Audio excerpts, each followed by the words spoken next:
আজি বনালোঁ ব্ৰইলাৰৰ মাংসৰ লগত কঁঠালৰ মুচি তৰকাৰী।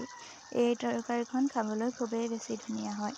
আহকচোন মইনো কেনেধৰণে বনাওঁ তাকে অলপমান চাওঁ। শুকান কেৰাহী এখনত পাঁচফোৰণ কেইটামান মই শুকানে ভাজি লৈছোঁ। একেখন কেৰাহীতে মই তেল অলপ সৰহকৈ দি কঁঠালৰ মুচি মই অকণমান নিমখ হালধি দি বইল কৰি লৈছিলোঁ। বইল কৰি লোৱা কঁঠালৰ মুচি কেইডোখৰ তেলত দি মই ধুনীয়াকৈ ফ্ৰাই কৰি লৈছোঁ। বেছি সময় নিদিলেও হয়, অলপ সময়ৰ কাৰণে মই ফ্ৰাই কৰি লৈছোঁ। অলপমান ফ্ৰাই কৰি ল'লে মুচি কেইটুকুৰা খাবলৈ খুব বেছি জুচি হয়। এতিয়া মই এখন কাঁহীত উলিয়াই লৈছোঁ। আনফালে আকৌ মই মছলাখিনি ৰেডি কৰি লৈছোঁ। এইফালে দিছোঁ সৰহকৈ অলপমান পিঁয়াজ, আদা নহৰু থেতেলিয়াই লৈছোঁ। লগতে দুটা আলু টুকুৰা টুকুৰকৈ কাটি লৈছোঁ। গৰম কৰি লোৱা পাঁচফোৰণখিনি মই খুন্দনাত খুন্দি মিহি কৰি লৈছোঁ। একেখিনি তেলতে মই কেইটামান পাঁচফোৰণ ফুটুৱাই লৈছোঁ। তাতে দি দিছোঁ পিঁয়াজখিনি মই কেঁচা গোন্ধ যোৱালৈকে ভাজি থাকিম। আপোনালোকে যদিহে এইদৰে এই তৰকাৰীখন বনাই নাখায়, এদিন বনাই খাব, খুব বেছি ধুনীয়া হয়।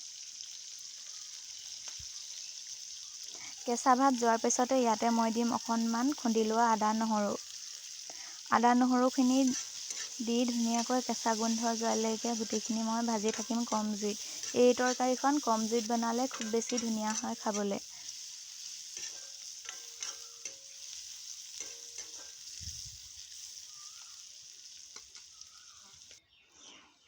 আদা নহৰুখিনি লগতে পিঁয়াজখিনি ভাজ খোৱাৰ পিছতে মই ইয়াতে দি দিছোঁ ভালদৰে ধুই ৰখা ব্ৰইলাৰ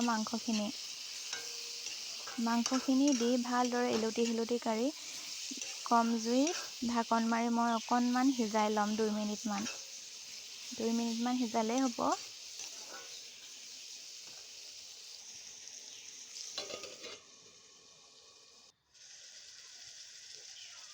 এতিয়া মোৰ হৈয়ে গৈছে। মই ইয়াতে দি দিছোঁ হালধি, নিমখ, লগতে পিচি ৰখা মছলাখিনি। এতিয়া ভালদৰে লৰাই মই ইয়াত অকণমান জলকীয়া গুড়িও দি দিম, ৰেড চিলি পাউডাৰ, আপোনালোকে নিদিবও পাৰে। মই কালাৰটোৰ কাৰণে অকণমান দি দিছোঁ।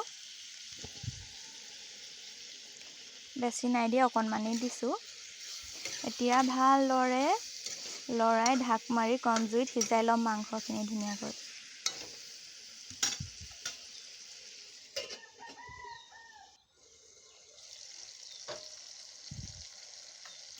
এয়া ধুনীয়াকৈ মাংসখিনি চাইডে তেল বিৰিঙি আহিছে আৰু পানীখিনিও ধুনীয়াকৈ শুকাই গৈছে। এতিয়া মই ইয়াতে দি দিম আলু কেইডোখৰ।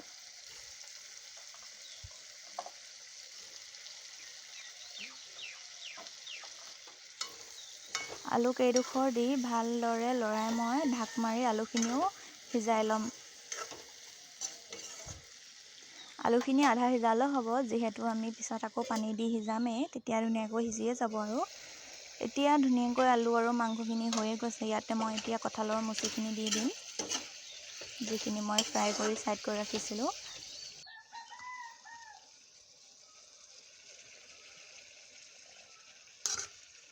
কঁঠালৰ মুচিখিনিও দি ভালদৰে লৰাই ঢাক মাৰি 5 মিনিটমান সিজাই ল'ম।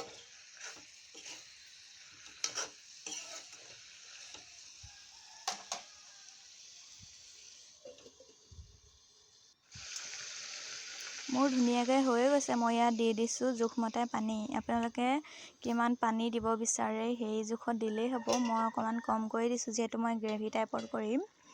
আপোনালোকে যিমান জোল বিচাৰিব সিমান কৰি দিলেই হ'ব পানী। মোৰ ইয়াত ধুনীয়াকৈ হৈয়ে গৈছে 10 মিনিটমান উতলোৱাৰ পিছত, যিহেতু সকলোবোৰ ধুনীয়াকৈ সিজি আছে। একেবাৰে শেষত মই অকণমান আদা নহৰু থেতেলি লোৱা ওপৰত দি দিছোঁ, তেতিয়া গোন্ধটো খুব বেছি ধুনীয়া হয়। এতিয়া মোৰ ধুনীয়াকৈ হৈয়ে গৈছে। 2 মিনিটমান উতলোৱাৰ পিছতে মই গেছৰ ফ্লেমটো অফ কৰি